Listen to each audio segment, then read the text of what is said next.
জয় যীশু। পবিত্র মঙ্গলময় পিতা প্রভু যীশু, তোমায় ধন্যবাদ, তোমার প্রশংসা গৌরব করি প্রভু।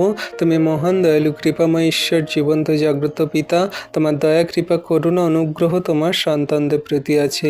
তুমি আজকে আশীর্বাদে অনুগ্রহে পরিপূর্ণ করো তোমার সন্তানদেরকে। আজকের এই দুপুরে তোমার কাছে নম্র হয়ে তোমার সন্তানদের জন্য প্রার্থনা করি।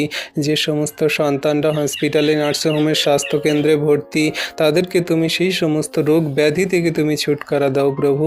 তুমি জানো পিতা, তোমার সন্তানদের কোন রোগে তারা আক্রান্ত, কোন অসুস্থতায় পড়ে আছে, কোন ব্যাধিতে তারা পড়ে আছে প্রভু। তুমি তাদেরকে আজকে ওঠাও, তাদেরকে আজকে সুস্থ করো, চাঙ্গা করো। তাদের কত রিপোর্ট, তাদের কত সেই সিটি স্ক্যান, তাদের কত প্রভু গো সেই ব্লাড রিপোর্ট, তাদের কত কি প্রভু ডাক্তার করতে বলেছে, কিন্তু তুমি প্রভু সেই ডাক্তারেরও ডাক্তার, ওষুধেরও ওষুধ। জগতের ডাক্তার ওষুধ ইঞ্জেকশন কত কি ভয় দেখাবে, কত কি কথা বলবে, কিন্তু তুমি মহান